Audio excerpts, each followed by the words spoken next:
Si nous on avait soutenu le Mali depuis les années 2012, si on avait soutenu le Niger, vous croyez que le terrorisme serait arrivé là? Je ne pense pas. On est resté bras croisés, ça n'arrive qu'aux autres. D'ailleurs, c'est ce que beaucoup d'États autour font aussi. Je crois que ça ne va pas les arriver. Non, on fait des erreurs. D'abord, donc sur ce point seulement, la meilleure manière donc de se défendre, c'est d'aller un peu au-delà. C'est d'ailleurs l'argument que certains États occidentaux avancent, qu'ils viennent ici pour combattre le terrorisme, pour que ça n'arrive pas chez eux. Et l'autre chose, c'est quoi? C'est un peuple frère qu'on veut agresser. Il n'y a pas de raison que nous restent les bras croisés. Si on laisse déstabiliser le Niger, tout le monde a suivi pour la Libye. C'est ça qui a déversé toutes sortes d'armes ici. Et voilà, le terrorisme s'est amplifié. On va encore laisser le Niger se désintégrer? Il faut qu'on raisonne. Non. Excellence, en dehors de la question de la solidarité africaine que vous êtes en train d'évoquer, la question fondamentale qui se pose, c'est est-ce que nous avons véritablement ces moyens d'aller au secours du Niger? Est-ce que nous ne sommes pas nous-mêmes déjà suffisamment affaiblis? Est-ce que nous avons les moyens, y compris en hommes, en finances et en vivres? Quand on parle là-bas, ce que je vous ai expliqué, ce n'est pas forcément le Niger qu'on parle de. C'est pour nous-mêmes d'abord. Il faut qu'on les aide. Si le Niger est déstabilisé, le Burkina, c'est foutu. Aujourd'hui, nous arrivons déjà avec... On n'est pas déployé d'abord, mais on fait beaucoup de choses ensemble. Rien que la semaine passée, les vecteurs aériens ont opéré en parfaite symbiose pour détruire une colonne que les Nigériens ont vu quitter vers chez eux en rentrant chez nous ici. Et nous, nos appareils sont intervenus, leurs appareils sont intervenus, tout a été bien coordonné pour... C'est ça qu'on demande. On n'est pas juillet 2024, mais vous le savez, gouverner, c'est prévoir. Est-ce que vous envisagez effectivement de respecter cette échéance de la fin de la transition qui avait été retenue dans la charte? Gouverner, c'est prévoir, très bien. Alors, le premier jour, nous avions fait comprendre aux gens qu'on souhaite juste faire le minimum de temps possible dans cette lutte. Si, par exemple, certains acteurs nous avaient laissé lutter sérieusement, on ne serait même pas à cette étape actuellement. Mais les gens ont décidé de nous rendre la vie dure. Lorsque nous nous sommes rendus qu'il y avait un problème d'équipement, on a commandé beaucoup d'équipements un peu partout. Les pays amis nous ont par exemple envoyé immédiatement nos équipements. Et les pays qui sont encore sous le dictat des impérialistes, ou qui sont même impérialistes, ont par exemple décidé de bloquer nos équipements. Ça met du retard chez qui? Qui est responsable de ce retard? Et une fois, on nous a dit ici, vous dites qu'il faut qu'on fasse vite pour faire les élections, et c'est vous encore qui bloquez nos équipements, vous ne voulez pas qu'on fasse la guerre. C'est quoi le problème? Qu'est-ce que vous voulez? S'ils répondent à cette question, voilà. Est-ce que vous êtes en train de nous dire que tant qu'il n'y aura pas la sécurité, il n'y aura pas d'élection? Il n'y aura pas d'élection qui va se concentrer uniquement à Ouagaï, à Bobo et quelques villes autour. Il faut que tous les Burkinabés choisissent leur président. Il faut que ceux qui vont postuler puissent aller partout au Burkina. Voilà, aller faire leur campagne et tout. Donc, il faut qu'on assure la sécurité d'abord. On ne peut pas se mettre... Mais pourquoi on est venu? On est venu pour la sécurité, pour que les Burkinabés puissent vivre dignement et tranquillement. Et une fois que ça c'est assuré, les gens pourront circuler librement, aller où ils veulent, faire leur campagne. Et là, permettre à tous les Burkinabés de choisir leur président. C'est ce que nous souhaitons. Donc aller aux élections n'est pas une priorité absolue pour vous pour le moment? Ce n'est pas une priorité, ça je vous le dis clairement. C'est la sécurité qui est la priorité.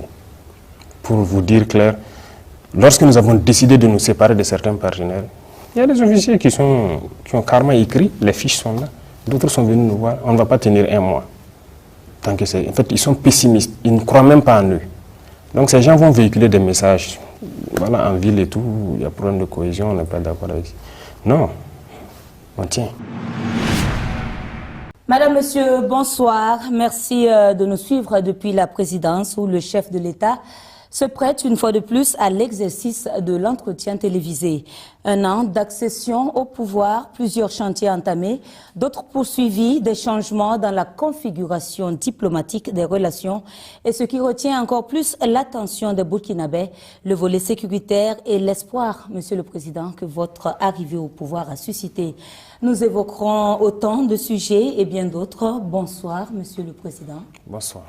Et pour mener à bien la tâche qui nous a été assignée, je suis avec mes confrères Patenema Oumar Ouedraogo des éditions Sidoya et Ismaël Ouedraogo de la télévision Burkina Info.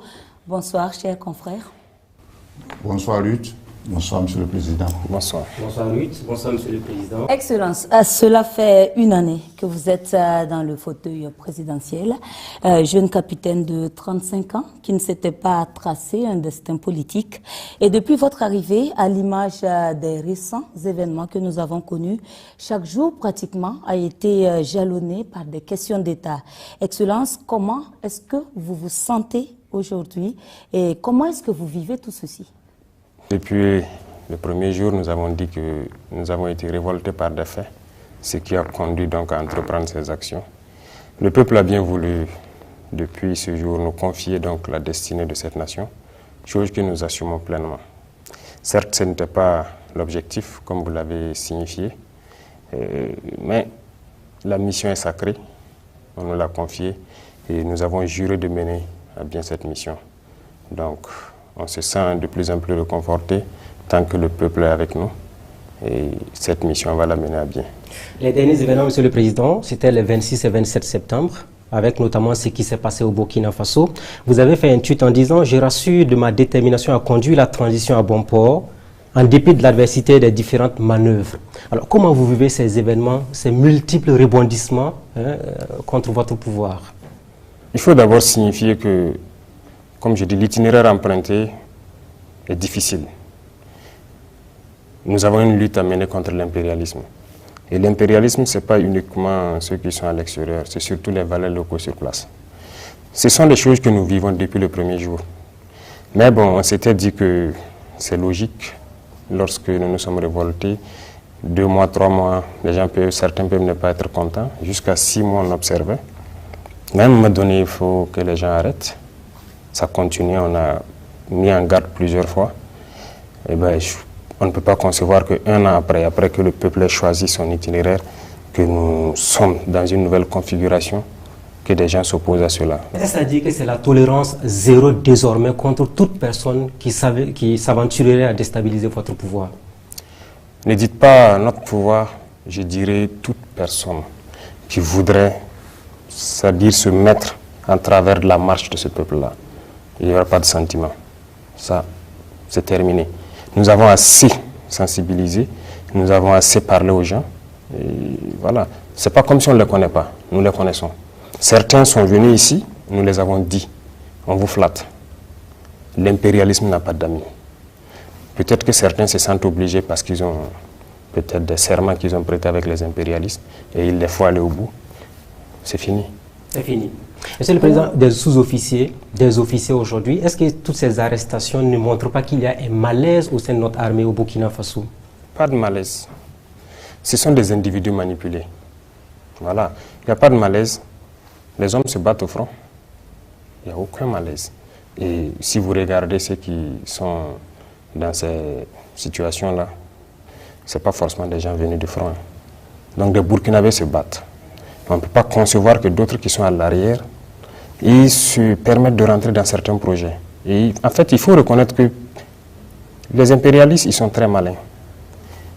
Ils peuvent prendre quelques individus avec qui ils traitent, et ces individus se sentent obligés d'aller au bout parce qu'ils sont menacés aussi. S'ils ne vont pas au bout, c'est qu'ils ont pris ou bien les serments qu'ils ont prêtés avec eux, ils auront des problèmes.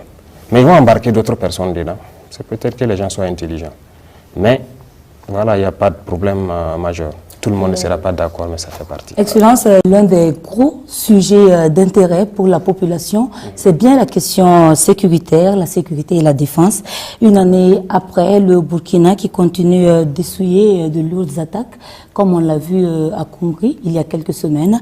Alors, 53 morts, ce fut énorme, Monsieur le Président. On aimerait un peu comprendre ce qui s'est réellement passé. Les batailles, il y a des morts. Mais 53, on trouve ça trop. Sûrement que quelque chose n'a pas fonctionné. Les enquêtes sont en cours aussi. S'il y a des choses qui n'ont pas fonctionné à notre niveau, qu'on puisse régler ça rapidement. Mais il faut reconnaître que Combri, c'était une action audacieuse. C'était très audacieux parce que c'est une zone qui a été abandonnée, qui était sous contrôle terroriste. Donc, vous savez très bien, depuis 2021, personne n'y a mis pied. Il faut y aller. Toutes ces zones où on est absent depuis des années, nous allons y aller. Ce sera des batailles très dures, il faut s'y attendre, mais nous sommes là pour ça. Il faut qu'on y aille. Alors, pour rester dans cette région, Tangay, c'est une des communes rurales qui a été reconquise il n'y a pas très longtemps, avec à la clé l'installation d'une base militaire et même le retour des populations. Sur le terrain, vous pourrez le constater. Voilà. Il y a des choses même que nous voyons souvent qui ne nous plaisent pas forcément.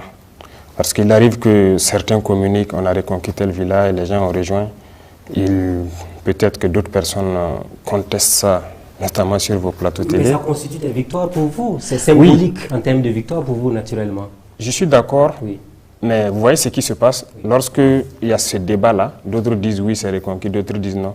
Les villageois se mettent à se filmer eux-mêmes dans leur village pour prouver que c'est reconquis et les voilà au marché, ainsi de suite. Bon, nous, dans notre stratégie, je dirais, ça ne nous plaît pas trop. Nous voulons que ça...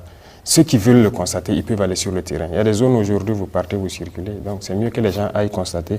Mais on ne veut pas que les gens s'exposent en se filmant et puis en montrant. Le Premier ministre a dit il y a quelques mois qu'on était à 60% de couverture du territoire. Quelques mois plus tard, nous sommes à 1 an de votre pouvoir, du MPSR2. Vous pouvez quand même donner une idée de la reconquête du territoire burkinabé à l'ensemble des citoyens qui nous regardent.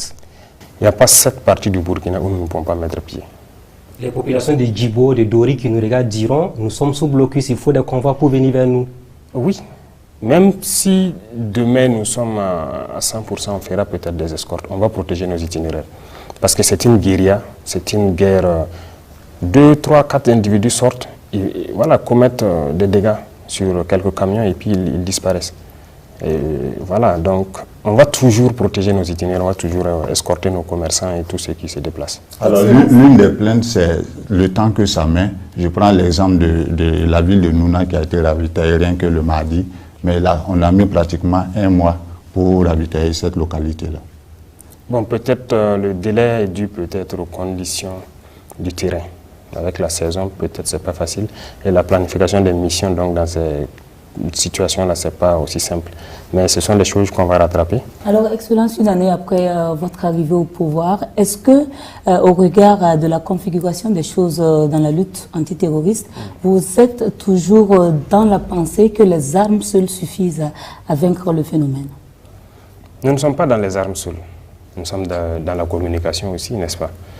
On a fait comprendre que nous connaissons le problème et que les gens devraient s'abstenir de se lancer donc dans ces mouvements-là, parce qu'on sait ce qui a amené les gens à prendre les armes, éventuellement à rejoindre les camps de ces criminels-là.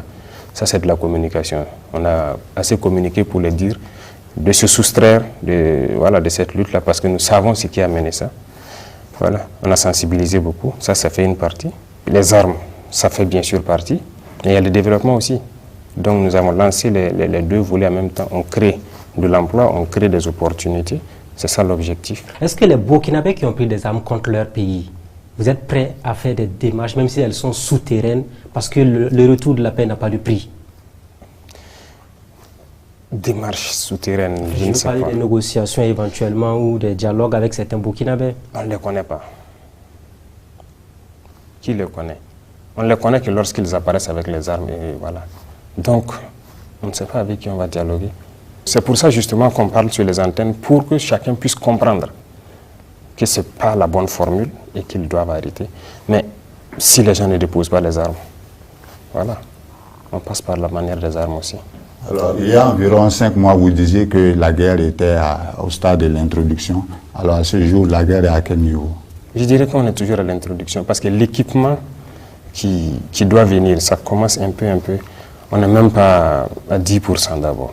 La guerre n'a pas encore commencé? Nous sommes à l'introduction, comme on l'a dit. Les opérations sont plus aériennes et souvent aéroterrestres. Nous avions beaucoup de soucis. Que ce soit l'effectif, l'organisation, l'équipement, ce n'était pas ça. On se disait qu'il y avait de la logistique, des armes et tout, mais on ne voulait pas nous donner. Mais on est arrivé, on a constaté que ce n'était pas le cas. Il n'y avait rien, les gens n'ont pas préparé la guerre. Pendant que ça fait des années de guerre. La première des choses, c'était de chercher à savoir qu'est-ce qu'il y a dans nos soutes. Il n'y avait rien. Il n'y avait rien. On ne peut même pas trouver 200 Kalachnikov en réserve. Pour l'ensemble du territoire burkinabé? Bien sûr. 200 Kalachnikov? Il n'y en avait pas en réserve dans les soutes. Okay. On a envoyé des missions à aller vérifier. Vous pouvez aller, d'ailleurs vous êtes des journalistes, allez-y au niveau du matériel, vous les demandez en octobre qu'est-ce qu'il y avait, quelle quantité de munitions il y avait. On ne pouvait pas communiquer. Ce n'était pas nous en son temps qui allons sortir et dire ok, nous on croyait que, mais c'est pas ça, c'est une information qu'on donne aux terroristes. Il fallait s'équiper, être à un niveau. Aujourd'hui, je peux le dire, parce que nous avons au moins 10 000 fois peut-être cette quantité aujourd'hui. Donc, Excellence, à quand pourrons-nous véritablement estimer le début de cette guerre? Ça a débuté, comme je l'ai dit, parce qu'il y a eu quand même de l'équipement qui est venu. Nous sommes à l'introduction. Voilà, donc vous avez attendu le développement maintenant? Oui, ne vous en faites pas. Vous ferez partie des grosses missions dans les jours à venir. Avec plaisir, Excellence. Je voudrais qu'on reste là-dessus une fois encore. Vous avez dit au début, c'était des petits problèmes logistiques et de considération de la vie humaine. Est-ce qu'une année après, vous maintenez les mêmes propos? Je dirais même, pire que ça. Parce que nous n'avons pas compris comment on n'a pas pu s'équiper, avoir un minimum pour faire la guerre. On était très surpris de voir qu'on n'avait rien. Même le côté logistique, les gens quittaient, lorsque vous voulez organiser des opérations dans un groupement, vous quittez Kaya ou Bobo pour venir à Ouagadougou. Vous gagnez quelques 5-7 pick-up, vous êtes content, vous repartez, vous faites, et vous venez réintégrer ici. Aujourd'hui, aucun groupement ne vient à la portion centrale pour chercher ses moyens. Ils ont tous leurs moyens, ils font leurs opérations. C'est en un an. N'est-ce pas l'occasion pour vous de faire la lumière sur l'audit au niveau des forces armées? Parce que vous avez dit qu'il n'y avait rien. Tout cet argent qu'on investissait, finalement, dont on parlait, est-ce que vous êtes prêt à faire toute la lumière? Parce qu'il faut quand même faire un audit pour comprendre pourquoi on n'avait pas des armes alors qu'on était en guerre depuis près de 7 ans. Il y a une justice militaire, et il y a même la justice civile. Il y a beaucoup de structures de contrôle. Nous avons donné le temps. Et je pense qu'on est même allé loin. Vous avez vu entretenir une réorganisation dans la justice militaire. Est-ce que vous avez cherché à comprendre ce qui s'est passé? On va même réorganiser parce qu'il y a des dossiers qui sont là-bas. On dit qu'il faut que ça avance vite. Il faut que les Burkinabés sachent ce qui se passe. Les officiers milliardaires en question, vous en avez parlé. Est-ce que vous allez les traquer jusqu'à leur dernier retranchement afin qu'ils rendent au peuple ce qu'ils ont pris indûment? Ce que je souhaite même, ce n'est pas les officiers seulement qui sont fautifs dans cette affaire. Il y a des militaires et il y a des civils. Vous savez très bien. Vous savez qu'il y en a qui ont été découverts, mais est-ce qu'ils ont été jugés? Rien. Allez-y aussi demander à la justice, faites vos enquêtes, demandez-leur quelle est la situation. Parce que je pense que lorsqu'il y a des situations comme ça, il y en a même qui ont... Voilà, il y a des structures de lutte contre la corruption qui ont porté plainte contre certains individus dans ce pays, allant dans ce cadre-là, mais il n'y a rien eu, non. Excellence, on va s'intéresser également à celle au sein de l'armée. C'est un aspect qui vous tient à cœur, mais il y a également un volet important sur la cohésion et l'entente au sein de cette armée. Bien avant votre arrivée, plusieurs observateurs avaient fait cas de division et de gestion clanique au sein donc de notre armée. Mythe ou réalité? Et si réalité, est-ce que vous êtes parvenu à restaurer la cohésion? Ce que je vous dis, la question de cohésion, il faut le prendre sur plusieurs angles. D'abord, on a dit une armée qui combat par, nous on aime dire par cotisation, c'est compliqué. Quand on dit unité, je pense que c'est du français. L'unité, ça fait un. Mais l'armée, c'est des unités. Mais on n'avait pas d'unité en tant que telle. Juste quelques unités constituées. Donc il fallait se réorganiser. Aujourd'hui, nous avons plusieurs bataillons. Des hommes qui sont ensemble, qui se connaissent très bien et qui travaillent ensemble. Ça déjà, la cohésion commence par ça. Lorsque vous êtes ensemble, vous vivez ensemble, vous affrontez les terrains ensemble, vous ne pouvez qu'être unis. Donc nous sommes dans cette phase et tous les combattants sont unis. Ils sont dans des unités et ils sont en bonne cohésion. Ce que vous entendez un peu par-ci par-là des problèmes de cohésion, je dirais que ce n'est pas des problèmes en tant que tels. Voilà, c'est des individus. Vous savez, il y en a qui ne croient pas du tout qu'on peut aller nous-mêmes. Pour vous dire clair, lorsque nous avons décidé de nous séparer de certains partenaires, il y a des officiers qui ont carrément écrit, les fiches sont là, d'autres sont venus nous voir, on ne va pas tenir un mois. Tant que en fait, ils sont pessimistes, ils ne croient même pas en eux. Donc ces gens vont véhiculer des messages, en ville et tout, il y a problème de cohésion, on n'est pas d'accord avec ça.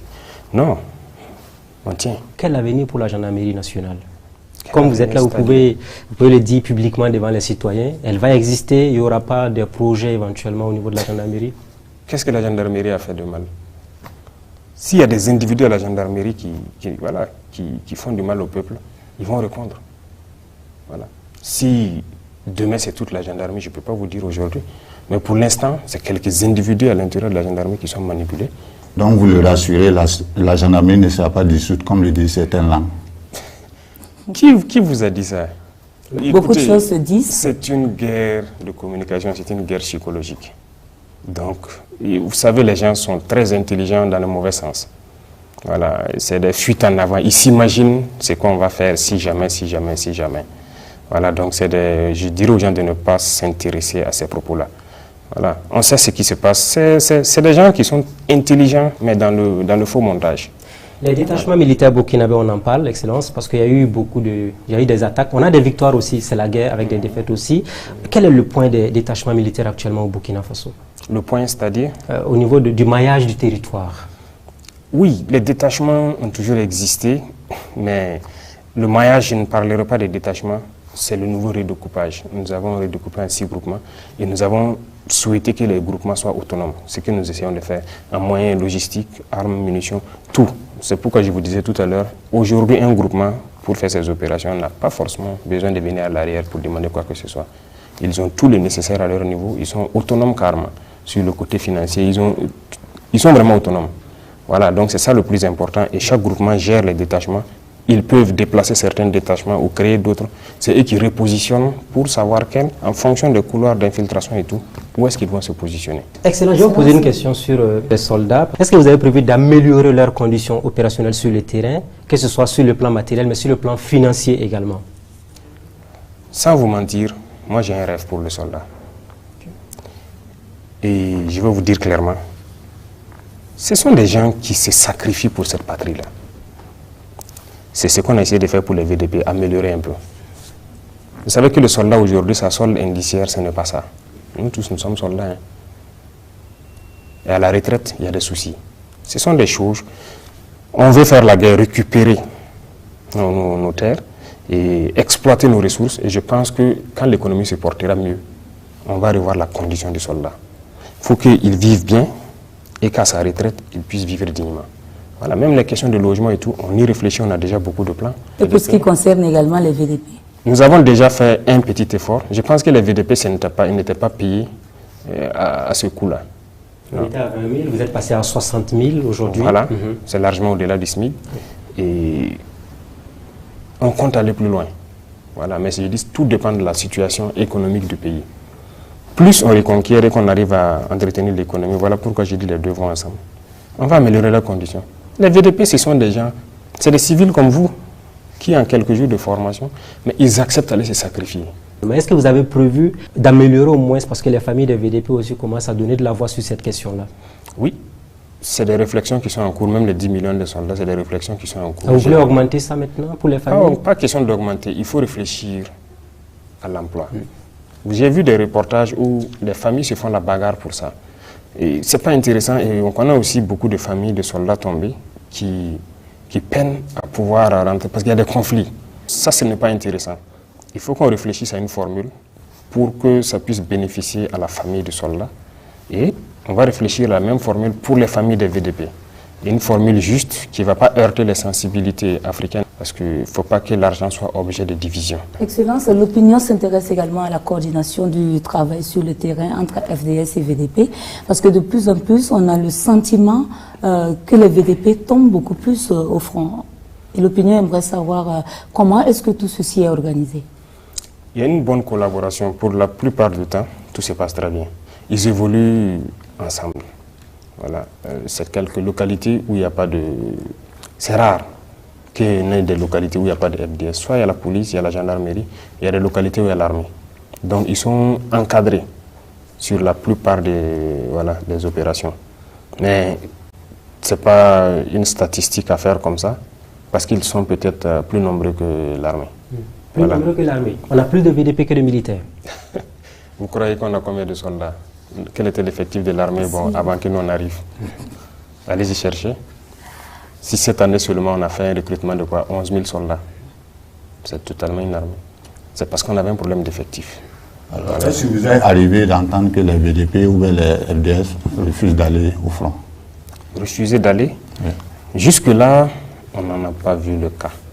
Je pense qu'ils sont plus motivés à partir. Quand on a commencé la formation des VDP, et il y a quelque chose même qui se passe qui est très intéressant depuis qu'on a commencé à former les VDP nationaux et tout.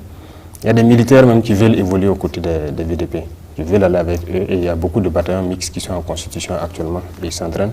Il y a des militaires et VDP ensemble, ils s'entraînent durement. et ils partent. Donc il y a de l'engouement quand même. Et quand on veut les envoyer quelque part, voilà, ils n'hésitent même pas.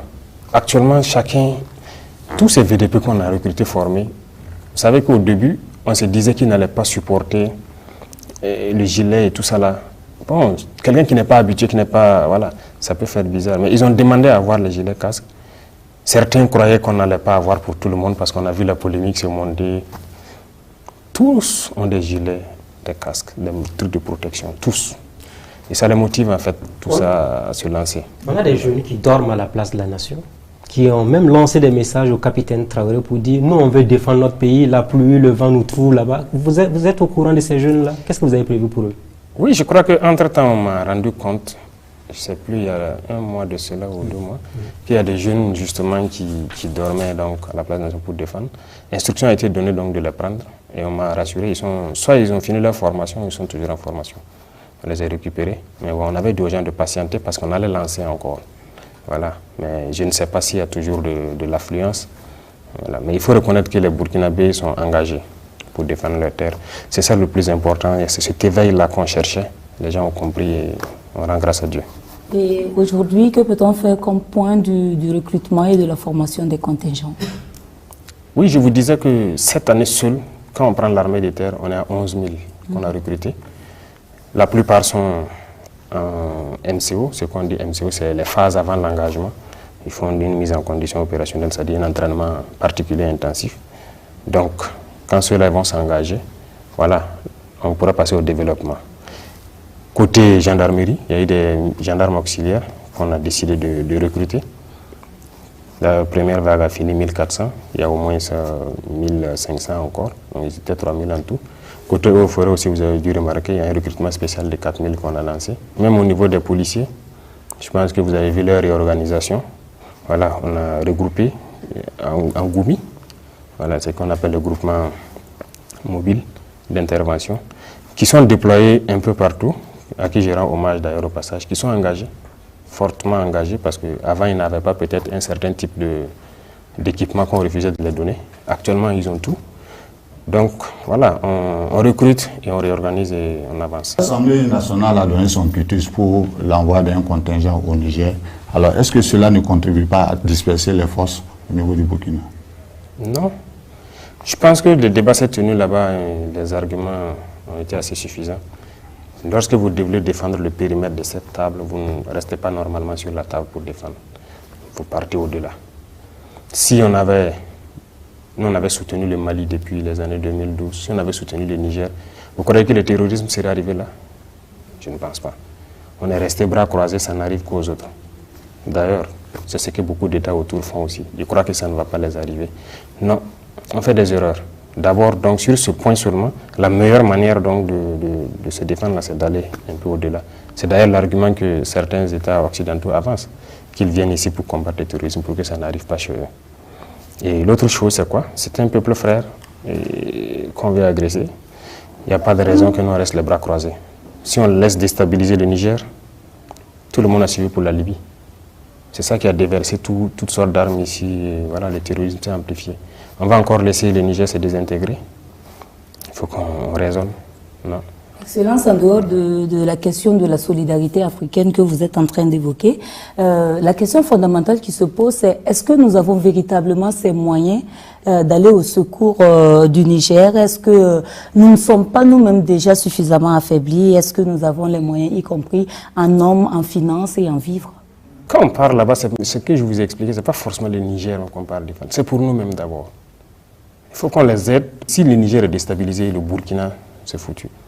Aujourd'hui, nous arrivons déjà avec... On n'est pas déployé d'abord, mais on fait beaucoup de choses ensemble. Rien que la semaine passée, les vecteurs aériens ont opéré en parfaite symbiose pour détruire une colonne que les Nigériens ont vu quitter vers chez eux en rentrant chez nous ici. Et nous, nos appareils sont intervenus, leurs appareils sont intervenus, tout a été bien coordonné pour... C'est ça qu'on demande. Et il faut qu'on s'aide comme ça entre pays voisins. Et finalement, qui paiera cette note? Qui paiera? Cette note? Non, ce n'est pas une note particulière. De toute façon, sur notre territoire, on fait des opérations. Il n'y a rien de particulier si les soldats se retrouvent de l'autre côté de la frontière pour faire la guerre. Le 16 septembre 2023, donc, il y a eu la création de l'AES, l'Alliance des États du Sahel. Est-ce là un processus vers la fin de la CEDEAO ou le retrait de ces 3 pays de la CEDEAO pour une certaine autonomie? L'AES, c'est une défense en commun. Nous avons décidé d'unifier nos espaces. Aujourd'hui, peu importe la situation au Niger, aussi au Burkina ou au Mali, on peut bénéficier l'un comme l'autre du soutien de ce partenariat-là. Donc c'est ça d'abord le plus important pour nous, parce que nous, ce qui nous préoccupe, c'est la question de sécurité, nous sommes en guerre, et c'est ça qui nous préoccupe d'abord. Le reste, ça viendra. La CEDEAO et l'AES? La CEDEAO est là. Jusqu'à preuve de contraire, on n'a pas quitté la CEDEAO. Mais l'AES est une alliance de défense. Que peut-on retenir de l'état de nos relations avec la Côte d'Ivoire lors des changements intervenus au Niger et avec les différentes décisions de la CEDEAO? On a vu 2 pays qui ont adopté des postures totalement différentes. Il n'y a pas de problème particulier. Je pense que même demain, les peuples burkinabés et ivoiriens, on est ensemble. Il n'y a aucun problème. Mais les politiques peuvent différer, comme sur ce cas précis où ils ont décidé, les politiciens ont décidé une certaine posture. Nous sommes dans une certaine posture. Mais de toute façon, voilà, chacun réfléchit. Le souci, c'est la population qui paye le coût, qui prend le coût. Jusqu'à preuve de contraire, ça n'affecte pas la population. Je pense que certains pays ont décidé d'aller intervenir au Niger. Ouais, ils peuvent y aller. Ça n'affecte pas la population. Nous avons aussi décidé de protéger nos frères nigériens. Donc, on va renforcer leur armée en cas d'agression. Voilà, c'est le peuple nigérien que nous... Parce que lorsqu'il y a une agression armée, il y a forcément des dommages. Et voilà pourquoi nous disons que nous soutenons l'armée du Niger pour protéger leur population, parce que c'est leur, c'est leur mission principale. Le cas ivoirien, toujours un instant, Monsieur le Président. Est-ce que depuis que vous êtes président, vous avez reçu du matériel ou de l'argent de la Côte d'Ivoire? De quoi? De l'argent ou du matériel de la Côte d'Ivoire, de façon transparente? Alors, du matériel, oui. Il était question de faire une opération à nos frontières communes. On n'avait pas assez d'armes pour équiper notamment toutes les unités qui étaient là-bas, parce que nous on avait des commandes, mais on avait des soucis. C'est en ce moment, je pense que donc, les autorités ivoiriennes ont décidé de nous venir donc, en appui. Les contributions financières de la Côte d'Ivoire vers le Burkina? Les contributions financières, ça serait la bienvenue.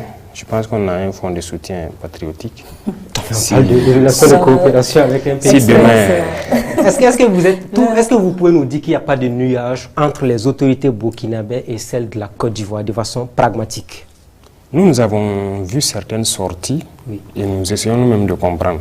Jusqu'à preuve de contraire, je ne pense pas que les autorités burkinabées ont fait des sorties pour agresser verbalement ou quoi que ce soit les autorités ivoiriennes.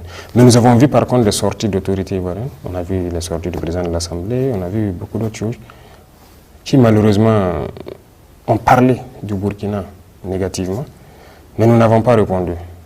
Voilà, parce que nous avons jugé que c'est des opinions d'individus, mais ce n'est pas l'opinion du peuple ivoirien. Voilà, donc on a décidé, mais jusqu'à preuve de contraire, ici, il n'y a pas une seule autorité qui a fait une sortie parlant de la Côte d'Ivoire. Une lucane sur les Burkinabés qui vivent en Côte d'Ivoire. Vous, en tant que président, est-ce que vous avez un message à leur adresser? Parce que beaucoup sont intéressés à rentrer au pays pour lutter, pour défendre le territoire ou encore financièrement apporter leur contribution. Beaucoup sont déjà rentrés, qui sont sur le terrain.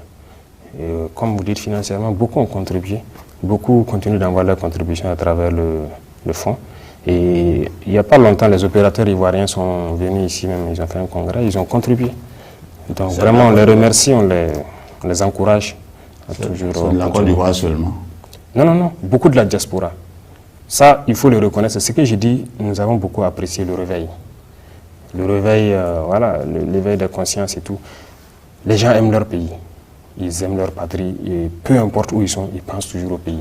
Ça, moi, j'ai beaucoup apprécié. Et cette année seulement, si vous comptez le nombre de fois, ceux de la diaspora qui ont eu des congrès ici, c'était vraiment très bien. Et à chaque fois, ils viennent et ils contribuent. Donc, ce n'est pas la Côte d'Ivoire seulement, tous les Burkinabés de l'extérieur, on les salue. Monsieur le Président, quelque fait marquant de notre diplomatie, c'est la cristallisation des relations entre le Burkina Faso et la France et notre rapprochement avec la Russie.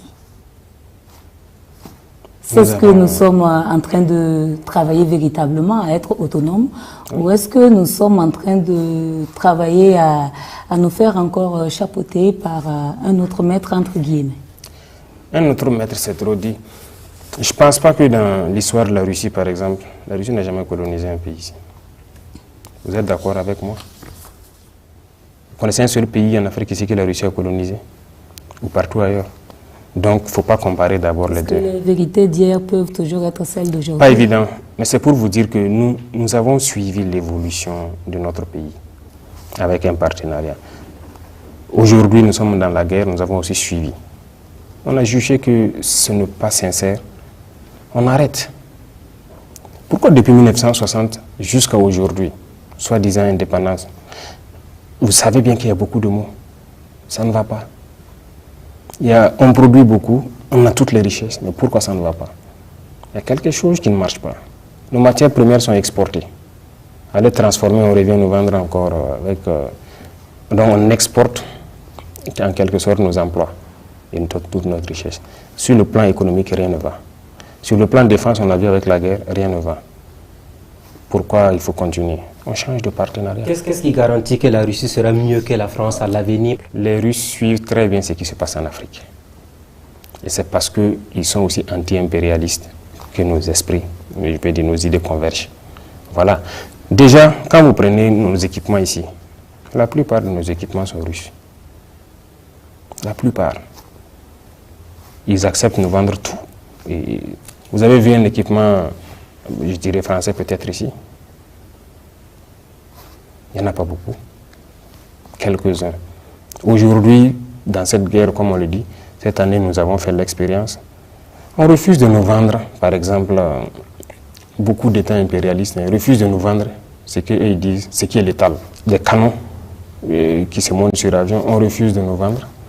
Et voilà. Et avec la France, il y a beaucoup de choses qu'on souhaite payer, mais ils ne vont pas nous donner la licence. On ne va pas nous vendre. Et même avec les Américains, on a eu des soucis. Donc, les terroristes doivent avoir une arme, ils nous tirent dessus. Bon, nous, on ne doit pas avoir ce qui tue. C'est des gaz lacrymogènes, c'est autre qu'on peut nous vendre. Je ne sais pas. Si nous sommes en guerre et que nous avons des populations qui meurent, on veut se défendre, et vous refusez de nous vendre ce qui est létal, vous n'êtes pas nos amis. Monsieur le Président, on va parler des réformes politiques et institutionnelles. Alors, à quand la levée de la suspension des activités des partis politiques? La suspension, ce n'est pas de plein gré. Vous avez vu, c'est une question de sécurité d'abord. On ne souhaite pas que les gens commencent des activités politiques et qu'on soit amené à déployer des forces pour sécuriser. Parce que je pense qu'il y a eu le cas dans un pays voisin où des politiciens ont voulu faire une rencontre et des gens sont venus s'en prendre à eux. Voilà. Et ça nous a interpellés. On dit, bon, c'est difficile, nous on veut employer la force à autre chose. Aujourd'hui, je vous disais que beaucoup d'unités sont constituées. Vous voyez que vous voyez pas trop de policiers dans la rue comme ça. Voilà, on est concentré sur la guerre, on ne peut pas encore se partager pour sécuriser beaucoup de... Il y a trop de partis politiques. Est-ce que vous craignez les partis politiques au Burkina Faso? Craindre pourquoi? S'ils reprennent leurs activités avec éventuellement des mobilisations, on n'a pas fini. Non, ça ne craint pas. Je vous dis que c'est le peuple qui décide. Vous êtes sûr qu'il y aura de la mobilisation? Non, ce n'est pas ce qu'on craint. Donc si vous n'êtes pas sûr, pourquoi vous ne les laissez pas reprendre leurs activités sans problème? C'est la question de sécurité, j'ai dit. Si demain on dit à des gens de faire leurs activités et que des gens les agressent, qu'est-ce que vous direz? Les OSC qui mènent des activités à l'image des partis politiques. Les OSC qui mènent des activités comme quelle activité? Il y a des organisations de la société civile qui soutiennent les marches, comment on appelle ça? Les meetings là? Les meetings et autres. Vous êtes sûr que c'est des OSC? C'est le peuple. Parce que quand vous dites OSC, ce sont généralement des gens qui ont peut-être... voilà. Le ressenti général est qu'il y a peut-être du 2 poids 2 mesures. Non, c'est un phénomène spontané. Ce n'est pas forcément une OSC qui organise une activité ou truc. C'est un phénomène spontané. C'est la masse populaire qui a compris et qui soutient. Donc là, c'est autre chose. Ce n'est pas forcément une OSC qui s'est levée pour organiser un événement. De toute façon, on a suspendu pour des mesures de sécurité et au besoin, on analyse la situation on va lever. Est-ce que vous avez pour intention d'assainir justement cette vie politique-là? Et si oui, comment est-ce que vous comptez procéder? Bien sûr, on va assainir. Je pense qu'il y a la relecture des textes. Et vous trouvez normal même que, quand on prend le nombre de partis politiques au Burkina, vous trouvez normal qu'on ait tous les idéologies pour développer le Burkina. On a besoin de 100 000... Vous comptez donc toucher au multipartisme qui a déjà été consacré? Le multipartisme existera. En tout cas, il y aura des conditions pour pouvoir exercer.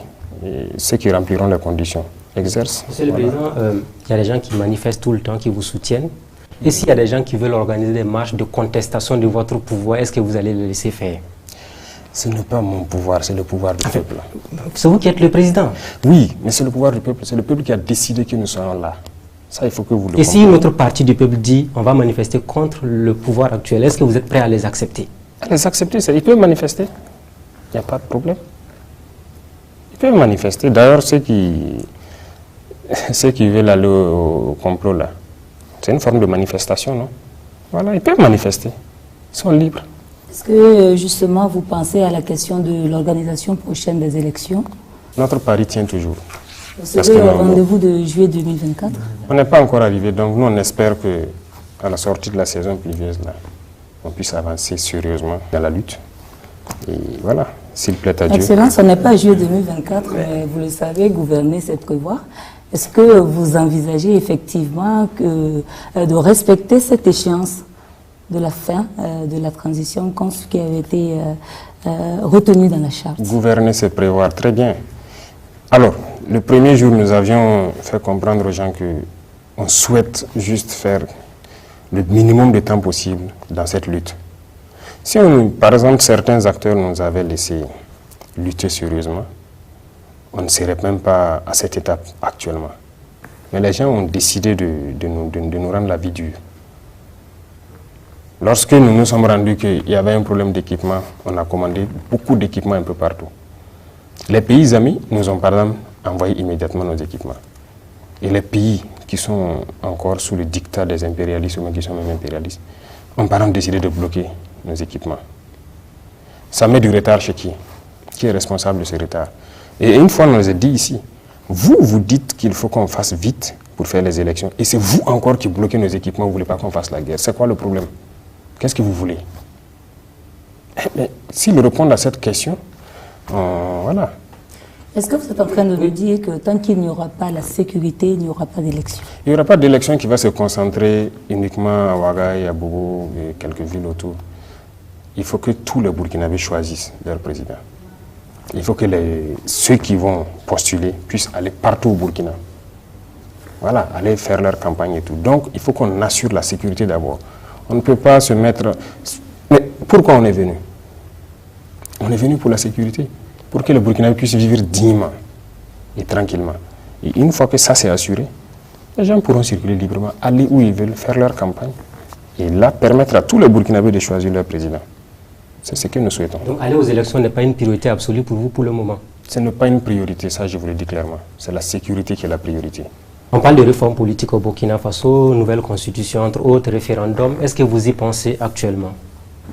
Les textes actuels ne nous permettent pas de pouvoir évoluer sereinement. Parce qu'il y a Qu'est-ce que vous reprochez à cette constitution actuellement? De toute façon, ce que je vous dis dans les jours à venir, la modification partielle, vous allez voir ce que ça concerne.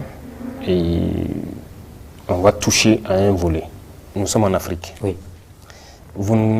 Peut-être vous ne trouvez pas, nous imaginons par exemple que les différentes confessions au Burkina, les sages, toutes les représentations des différentes ethnies ou tout ça là, vous ne trouvez pas qu'ils puissent donner un avis dans les décisions qui doivent être prises? Parce que cette constitution, c'est uniquement l'avis d'une poignée de personnes éclairées.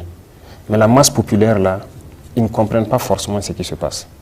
Donc nous souhaitons par exemple faire des ouvertures. Voilà. Et on trouve que ces leaders coutumiers, religieux et tout, ces leaders dans les différentes communautés. Vous envisagez donc d'intégrer certaines approches participatives? Bien sûr. Il faut que les gens puissent, sur certaines décisions importantes, donner des avis. Excellence, on va aussi s'intéresser à la question des libertés fondamentales, notamment avec ce sujet majeur qu'est celui de la justice. Vous savez, au sein de la justice, il y a de très bons acteurs, comme il y a de mauvais acteurs. Et vous le savez très bien. Ce n'est pas moi qui vais vous apprendre aujourd'hui toutes ces affaires qui sont passées. Et il n'y a rien eu. Et vous-même, journalistes, là, il faut que vous vous intéressez à certains sujets. Voilà. Combien de gens ont été dans des erreurs graves, dans des crimes économiques, mais il n'y a rien. Ils ne sont pas poursuivis. L'autre jour, je suivais, il n'y a pas longtemps sur la RTB, par exemple, le débat sur le stade du 4 août. Qu'est-ce qu'il y a? La justice est libre, indépendante. En tout cas, nous n'avons pas dit à quelqu'un de ne pas poursuivre les procédures. Pourquoi ils ne le font pas? Il y a beaucoup de gens qui ont commis des crimes ici, des crimes économiques, qui ont pillé l'argent du peuple, mais qui sont libres. C'est ça qu'on veut régler. Vous vous souvenez, à la rentrée de l'année passée, la rencontre avec les CSM, j'ai dit il faut qu'on change la manière de faire la justice même. Mais il n'y a pas eu de proposition. Il faut que la justice soit pour tout le monde. Voilà moi mon cheval de bataille. La justice doit être pour tout le monde. Il n'y a pas de justice pour des riches, de justice pour des pauvres, non. Vous savez, il y a combien de personnes aujourd'hui en prison qui n'ont pas été jugées? Environ 4000 personnes. Qui sont en détention, certains depuis des années, sans jugement. Vous trouvez ça, c'est normal? La justice vous dira qu'elle n'a pas suffisamment de moyens non plus pour faire le travail. Il y a les moyens. Je suis contre la prison. Ce n'est pas dans nos cultures. En Europe, on fait la prison, on attrape les gens pour quoi que ce soit aller enfermer. Il y a un service social qui s'occupe des trucs. Ceux qu'on attrape enfermés ici, qui s'occupent de leur famille. C'est ça le problème. Donc il faut qu'on réforme. On ne peut pas se comparer aux Européens sur ce volet-là. Ils sont loin en avance. On ne peut pas prendre les textes et puis venir appliquer ici. Moi, je suis farouchement contre la prison. C'est pourquoi j'ai dit depuis l'année passée au CSM, je veux qu'on puisse modifier les textes pour que lorsque quelqu'un qui part voler un mouton, ben dans un garage, il a volé un moteur, aller vendre quelque chose, il cherche, on sait bien qu'il a faim. On part le faire travailler. Il va rembourser ce qu'il a volé. Donc les détenus pourraient être des VDP à l'avenir pour le Burkina Faso. Ils vont travailler. Si dans les prisons, les gens commencent à vous dire, nous voulons aller nous battre pour la nation, vous êtes prêts à libérer ces bras valides-là qui sont dans nos prisons pour aller lutter pour le territoire? Mais ils vont aller, ça dépend de ce qu'il a fait. Si ce n'est pas un criminel. Okay. Parce que j'ai dit la prison, c'est pour ceux qui tuent. C'est-à-dire les criminels. Et quand on dit criminels, il y a les criminels, les tueurs en série. Et aussi ceux qui font les gros crimes économiques. C'est des criminels parce que par leur faute, des gens meurent. Eux, il faut la prison. Mais même le crime économique, je suis d'accord pour la prison, mais il doit rembourser ce qu'il a volé d'abord. Aujourd'hui, les gens volent des milliards, on les attrape, on les met en prison. Il accepte purger sa peine, il sort, il bouffe ses milliards. Il n'y a rien. Monsieur le Président, on va parler de la radio Omega. C'est vrai que la suspension a été élevée. Alors, est-ce qu'on doit comprendre à travers ce message, ce sophisme, soit vous êtes avec nous, soit vous êtes contre nous? Ce n'est pas ça. Voilà, il ne faut pas prendre ça sur cet angle-là. Les libertés individuelles ne doivent pas primer sur les libertés collectives. Il faut que les gens comprennent ça. Secondo, il faut savoir communiquer. On est en guerre, il faut savoir communiquer. Et il faut pas, soit vous êtes avec la patrie, ou bien vous êtes contre la patrie. Peut-être que d'autres communiquent sans savoir ce qu'ils font. Mais je pense qu'il y a des sessions de formation que je vois souvent, qui sont organisées au profit de vous les journalistes, pour vous mettre dans la communication des guerres. Je pense que chacun doit voir ça. Mais je me dis que les gens font exprès. Sinon, vous suivez les chaînes internationales, lorsqu'il y a un conflit, vous les suivez et vous savez très bien qu'est-ce que c'est que la communication des guerres. Parce que dans la guerre, généralement, vous prenez parti pour une des parties ou pour l'autre. Donc, pourquoi ici, votre pays est en guerre et vous ne pouvez pas soutenir? Moi, je vous dis que en brousse, il arrive que les hommes suivent tous les médias. Il y a des moments où vous pouvez voir quelqu'un énervé toute la journée parce qu'il a vu quelque chose dans un média. Et vous pouvez voir quelqu'un aussi très content parce qu'il a vu quelque chose d'autre. Donc, il faut savoir communiquer en temps de guerre. Nous sommes actuellement en temps de guerre. Est-ce que vous songez, par exemple, à établir de nouvelles règles de fonctionnement des médias? Et subsidiairement, Monsieur le Président, je voudrais savoir si dans l'ensemble, le durcissement du ton du gouvernement à l'endroit des médias est la signification du fait que vous n'êtes pas satisfait du travail général qui est abattu par ces médias. Pas satisfait, ce que je disais, peut-être par méconnaissance pour certains, mais beaucoup font déjà très bien leur travail. Pourquoi on ne reproche pas à tous les médias? Ce n'est pas à tous les médias qu'on fait des reproches. Je vais vous dire quelque chose. La guerre, c'est quelque chose d'assez bizarre. Lorsque on est combattant sur le terrain et qu'on part dans une bataille, il y a deux situations qui peuvent arriver. Vous remportez la bataille sans investir les lieux, ou bien vous remportez la bataille, vous investissez les lieux. Ça veut dire que quand vous investissez, vous pouvez voir tous les dégâts que vous avez causés, l'ennemi que vous avez tué, le matériel que vous allez remporter, en tout cas tous les détails, et vous repartez.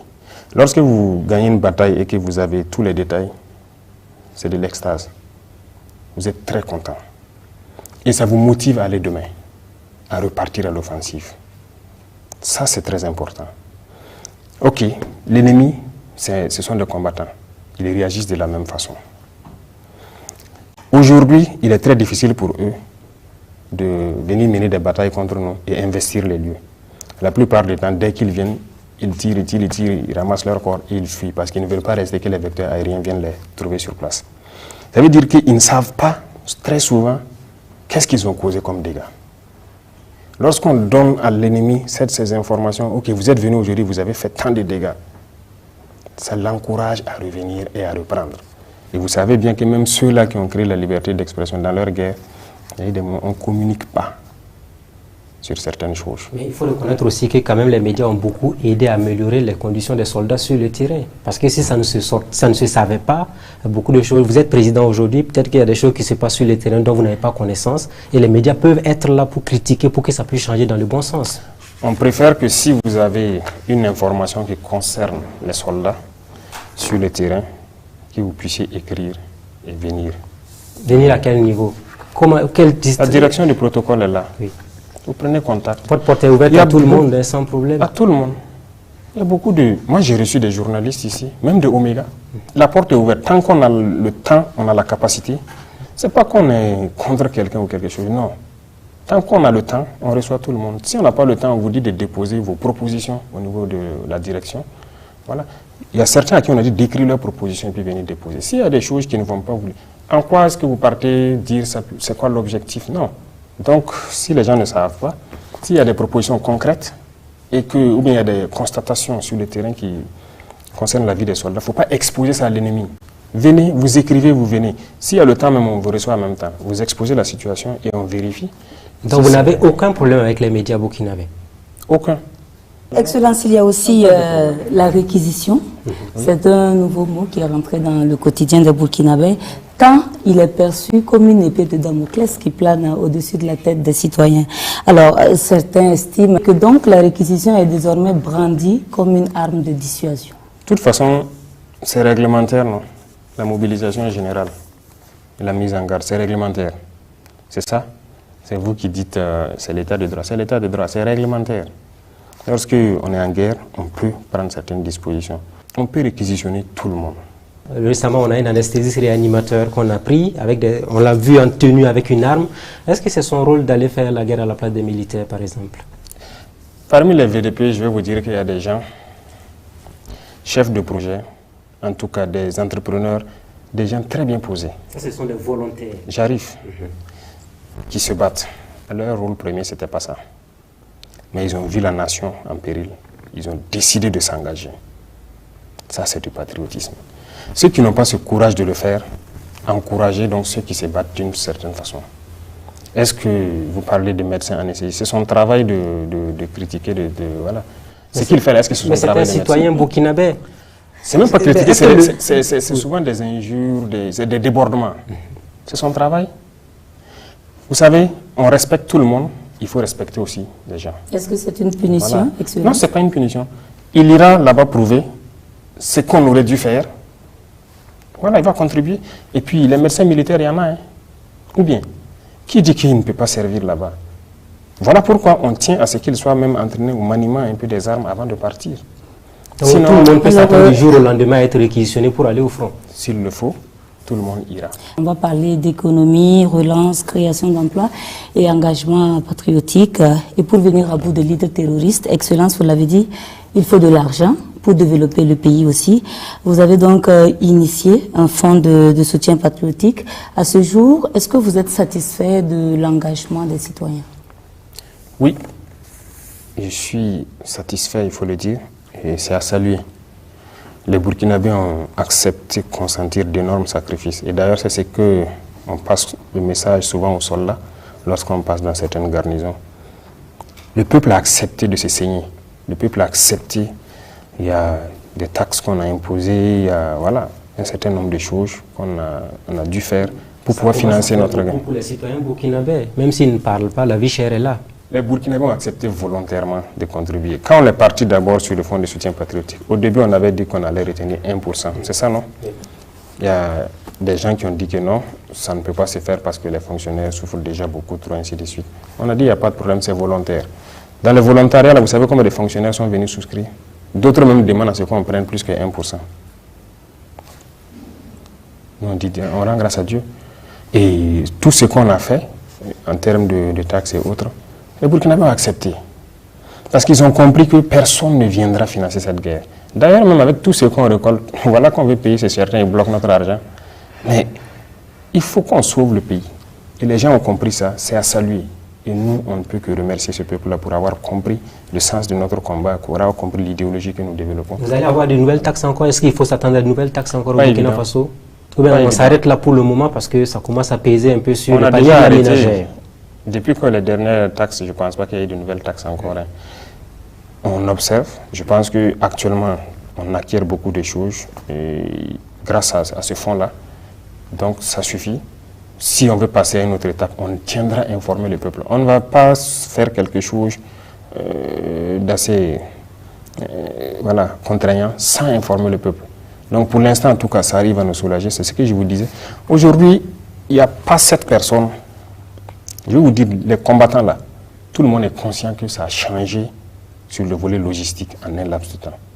Que ce soit l'armée de terre, que ce soit les différents combats, la gendarmerie, la police municipale, les eaux et forêts, les GSP. Tous ceux qui n'avaient pas d'armes ont des armes aujourd'hui. Ce sont des corps déjà constitués. Ce sont des corps constitués et qui, quand on prend le cas de la police, pendant longtemps, nous on a suivi toute la guerre là. Les armes qu'on appelle les PKM et autres. Ils ont réclamé ça pendant longtemps.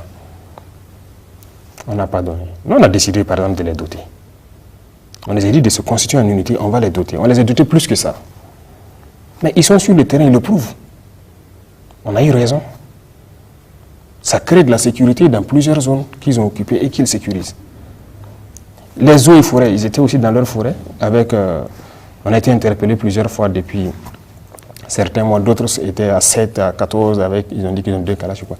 Aujourd'hui, ils sont tous équipés, ils rentrent en bourse avec les BDP, ils sont contents. Ça fait quoi? Ça fait plus de sécurité pour les citoyens. Voilà, ça c'est important, parce que lorsque quelqu'un est en tenue dans une zone assez turbulente et qu'il n'a pas le minimum pour se garder lui-même, c'est compliqué. Donc voilà pourquoi on a assez misé sur ça, les équipements, et même la logistique, les moyens roulants et tout. Vraiment, tout ça, c'est au compte du peuple. Certains estiment également qu'on ne part pas chercher l'argent là où on peut en trouver suffisamment, notamment dans les dossiers de crimes économiques, et aussi au niveau de certains travailleurs qui semblent plus nantis que le commun des travailleurs. On ira chercher où il faut. Concernant les crimes économiques, moi, je vous dis de repartir. Voilà, ceux qui font les unités d'investigation, repartir voir la justice pour qu'ils sortent les dossiers et qu'ils jugent. Et la dette intérieure, parce qu'il y a beaucoup d'entreprises aujourd'hui qui souhaitent qu'on paye la dette intérieure, oui, et relancer l'économie. Ça a commencé, je pense qu'il n'y a pas trop de retard. Voilà, le Trésor règle ça, en tout cas au fur et à mesure. Je suis ça. Voilà, c'est vrai, on avait mis un frein à un moment donné parce qu'il fallait vraiment s'équiper. Vous ne savez pas ce qu'on a vécu pendant un temps donné, mais bon, c'est assez compliqué.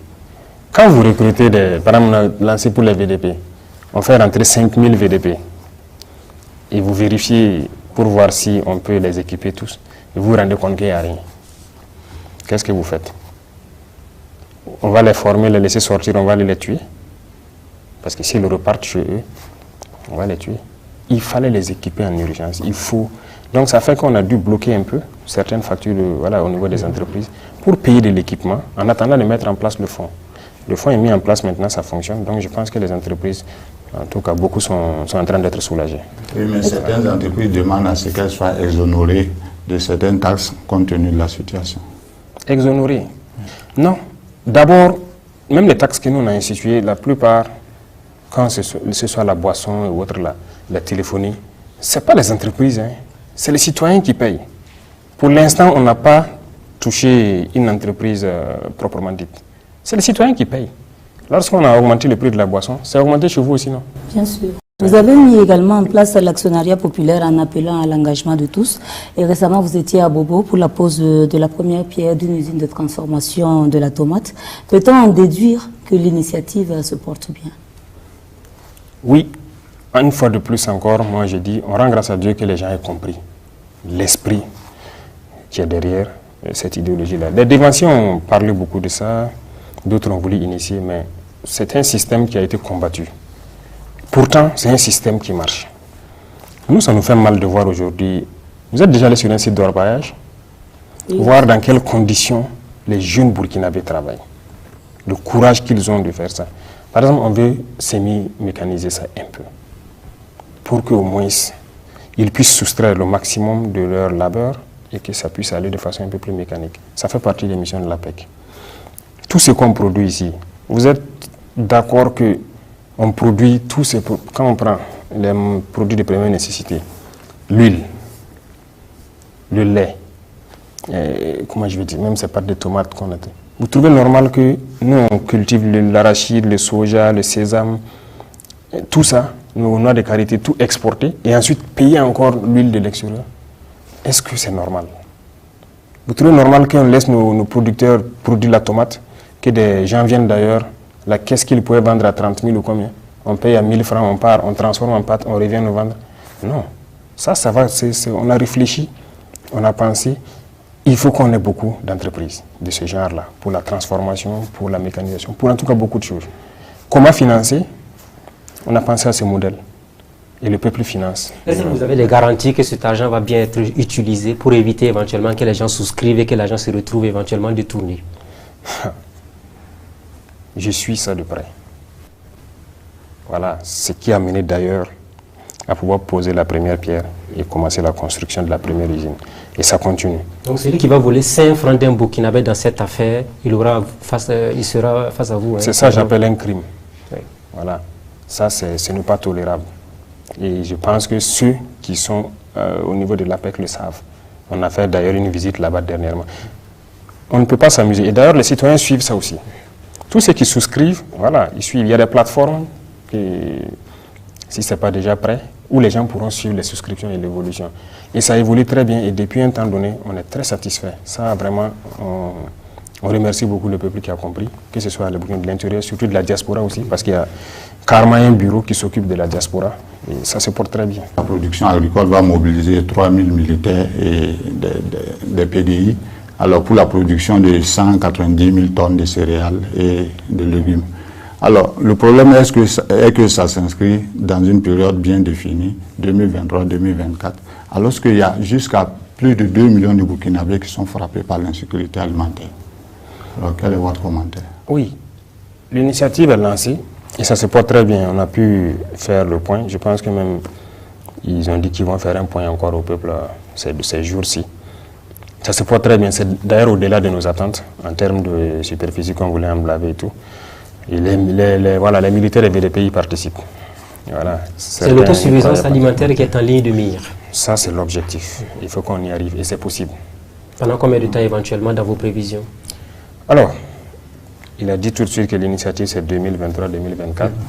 Ce n'est pas exclu que ça y ait extension, mais au niveau du ministère de l'Agriculture, on nous a demandé un travail. Ils nous ont fourni donc dernièrement un document qu'on a autorisé en Conseil des ministres, l'offensive agricole. C'est là-bas en fait que ça sera plus large parce que c'est le ministère qui doit s'occuper de ça par vocation. Donc ça aussi ça sera lancé tout de suite. L'objectif c'est d'atteindre l'autosuffisance alimentaire en tout cas à l'horizon 2025 et ça sera piloté par le ministère. Ce sont des initiatives qui visent en tout cas à occuper la jeunesse qui enquête également d'emploi. Et lors de la commémoration de la journée internationale, vous aviez lancé un appel à l'entrepreneuriat. Quelle est votre vision excellence pour cette jeunesse? On a encouragé l'entrepreneuriat bien avant d'être là-bas. Je pense que il y a les conseils des ministres avant où vous avez vu que les PME, par exemple, on a travaillé à élaguer beaucoup de taxes autour. C'est pour encourager les gens parce que nous avons de la chance d'être aussi de vivre dans la masse populaire Les jeunes qui veulent créer des petites entreprises, souvent se retrouvent confrontés à beaucoup de sortes de taxation. Ils n'arrivent pas à ça. Accès au marché. Il y a beaucoup de jeunes qui créent, après ils n'ont même pas accès au marché public et autres. C'est des problèmes à n'en pas finir. Tout ça, on a facilité. Oui. Donc, j'ai dit délaguer tout ce qui est taxe autour et l'accès au marché aussi. Et voilà, on a facilité beaucoup de choses actuellement.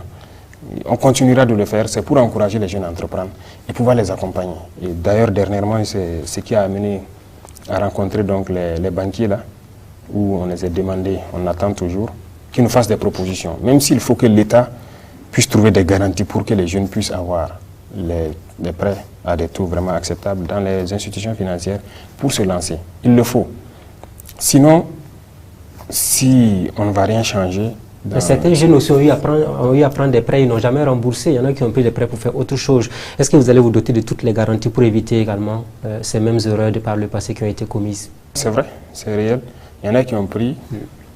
Bon, peut-être par inconscience ou truc, mais on mettra tous les garde-fous. Et puis surtout, il faut les accompagner. Il ne faut pas juste donner un prêt et puis bon, le laisser comme ça. Il y a beaucoup, actuellement donc au ministère de la Jeunesse, il y a des fonds qui donnent les prêts. Dès le début, on a demandé donc la situation des fonds. On a vu réellement qu'il y a beaucoup de prêts non remboursés. Voilà. Donc, nous avons dit de mettre un mécanisme en place, de sorte que lorsque les jeunes viennent pour demander les fonds, il faut les aider d'abord à bien modeler leur projet. Une fois que ça c'est fait, il faut les accompagner. Donc il y a beaucoup de structures qui sont mises en place, que le ministère est en train de mettre en place, vous avez suivi, pour accompagner donc ceux-là qui amènent les projets. Il ne s'agit pas de les donner les fonds et ils se débrouillent. Il faut l'accompagner, il faut le conseiller, il faut le guider et les trouver des débouchés aussi. Donc c'est ce travail-là qu'on est en train de faire pour que ce soit un tout. Pour qu'on les... Sinon, si vous les donnez, bon... il peut être tenté de faire autre chose que ce même pourquoi il est venu chercher donc le prêt. Alors, Excellence, on est pratiquement au terme du temps, en tout cas qui nous était imparti, mais on aimerait avoir très rapidement quelques réactions de votre part par rapport à certains sujets d'actualité. Tout à l'heure, on a évoqué le cas du stade du 4 août, 11 milliards comme somme initiale, des travaux engagés, non homologués par la FIFA, beaucoup à refaire, et bien évidemment, une facture qui va s'agrandir avec ce que nous avons comme amenuisement de nos ressources financières. Qu'est-ce que ça vous fait comme ressenti lorsque vous entendez toutes ces choses? Non, c'est peinant. Je pense que ce n'est pas le seul cas. Il y a beaucoup de situations comme ça, des marchés qui ont été passés, voilà, des montants pas possibles et puis le travail. Vous avez vu la route de Koudougou par exemple. Ça existe dans ce pays-là. C'est ce que là encore j'interpelle voilà, nos amis de la justice de s'auto-saisir de certaines questions et de faire la lumière. Là, on a demandé toute la situation au ministre, qui nous a amené clairement la situation. Et je pense qu'il a été sur à la RTB, non? Voilà, ils ont eu un débat. Oui, il vous a dit clairement, non? Ça n'a rien respecté comme procédure. On ne sait même pas... Mais nous, on attend aussi d'être éclairés. Est-ce que les gens vont aller en prison pour ça? Ça dépend de la justice. Parce qu'on m'a dit que des gens avaient été interpellés, auditionnés et puis relâchés. Monsieur le Président, le souci était qu'il avait même du mal à pointer du doigt les principaux responsables. Il n'y a pas de mal si les gens font leurs enquêtes. Il y a des responsables qui étaient là. Qu'on les interpelle. Il y a forcément un responsable. Lorsqu'il y a une dépense au niveau du gouvernement, il y a un responsable forcément. On ne peut pas... La dépense ne s'est pas faite toute seule. Donc, il ne faut pas... Si les agents n'ont pas été mêlés et que ça a été fait dans une bulle, il faut qu'on retrouve cette bulle-là. Qui a fait et a ordonné. C'est tout.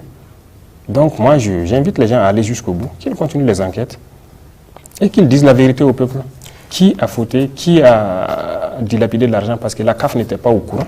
Voilà pourquoi ils sont venus trouver qu'ils ont fait un travail bâclé. Il faut reprendre. Monsieur le Président, une autre question. La presse avait fait cas de la lettre de votre prédécesseur Paul-Henri Sandaogo Damiba qui souhaite rentrer. Vous avez reçu la lettre de Damiba en question? Oui. Il veut quoi exactement? C'est comme vous l'avez dit. Rentrer au pays. Est-ce que vous allez lui faciliter la tâche pour qu'il rentre au Burkina? On n'a pas dit à quelqu'un de quitter le Burkina. Ça, il faut qu'on soit clair là-dessus. Donc, il est libre de rentrer quand il veut.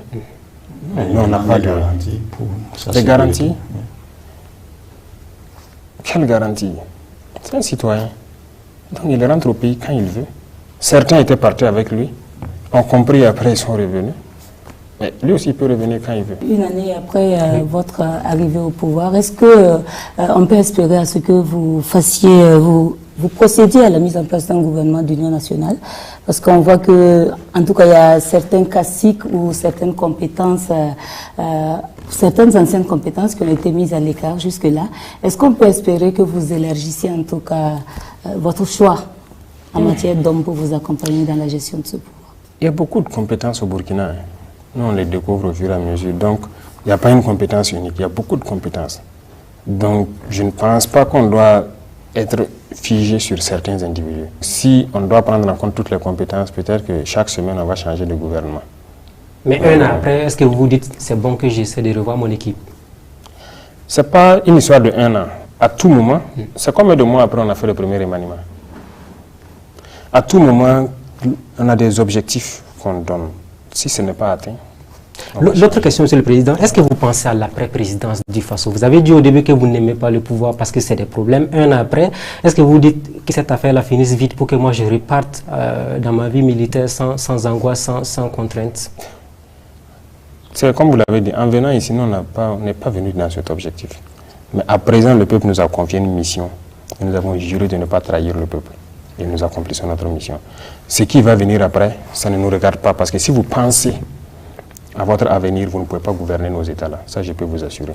Si vous pensez à votre avenir, si vous avez peur, vous ne pouvez pas gouverner nos États là. Vous voulez rester président à vie ou qu'est-ce que vous dites? Président à vie, vous pensez que c'est possible? Ah, tout Ce est n'est possible. pas le souhait de quelqu'un. Hein. Bon, c'est vrai qu'on le voit ailleurs. Hein. Vous allez vous fatiguer à un moment donné. Est-ce que vous êtes déjà fatigué? Non. Tant que moi je vois le peuple debout, on n'est jamais fatigué. Je vous dis que c'est une vie difficile. Et voilà pourquoi j'ai dit, si vous pensez à votre vie ou bien vous pensez à l'avenir, vous savez combien de compromissions on vient pour nous faire ici? Combien de propositions? Si nous on pensait à l'avenir, peut-être qu'aujourd'hui on serait déjà des multimilliardaires. Parce qu'il y a tellement de gros contrats. On vous envoie des valises souvent? Pas des valises. Je vais vous donner deux ou trois exemples. Quand vous prenez l'aéroport de Donsin, on vient vous négocier avec vous, il faut signer pour qu'on vous donne peut-être 5% sur les 30 ans. Si j'accepte, imaginez ça fait combien de milliards? On ne va pas hypothéquer l'avenir de notre patrie là pour ça. On n'est pas venu pour ça. Vous prenez l'hôpital de radiothérapie là, c'était mort, c'était fermé. Bogodogo. Voilà. Pendant qu'on nous a aidé à voir ça pour soigner les cancers ici. Voici des choses où on a eu des propositions. Et puis c'est des Burkinabés, hein, des milliardaires burkinabés qui sont venus nous faire des propositions voilà. Si on les donne pour qu'ils en fassent une clinique, on aura, c'est sur toute la vie, hein, tel pourcentage dedans. On dit non, nous on veut réouvrir ça pour que ça serve aux Burkinabés. On a eu beaucoup de visites, on a eu beaucoup de propositions. On dit on ne veut pas. Et c'est réouvert actuellement. On soigne gratuitement les cancers des enfants. Cancer de prostate et des seins, c'est gratuit. C'est les autres cancers qui sont payants. Il y a beaucoup d'autres cas comme ça. Donc c'est pour vous dire, si vous pensez à l'avenir, vous, votre propre avenir, vous ne pouvez pas diriger nos États. Il y a la pression. On vous fait toutes sortes de pressions, des menaces, du tout. Mais nous sommes là pour le peuple. Donc vous avez des insomnies au quotidien? Insomnie? Pas d'insomnie. Parce que nous n'avons pas peur. Vous n'avez pas peur? Non. Excellence, une année après être arrivé dans le fauteuil présidentiel, d'adresser un mot à l'ensemble de la population avant qu'on ne referme donc ce temps d'échange. Le mot qu'on peut adresser, c'est remerciement.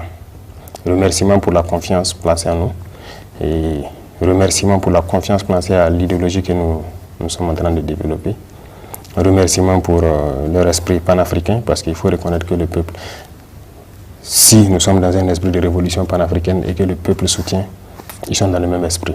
Donc nous ne pouvons que les remercier pour tout ce qu'ils font. C'est une confiance qu'on a.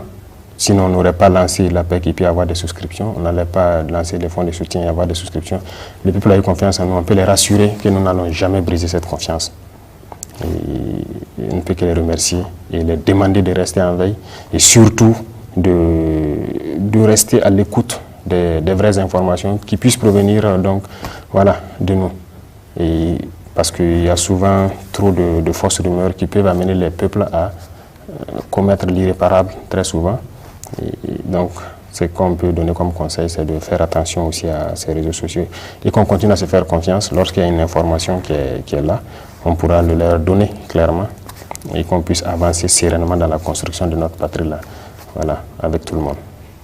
Merci donc, Excellence, pour cet entretien qui a duré plus d'1 heure d'horloge et qui s'est voulu en tout cas sans tabou.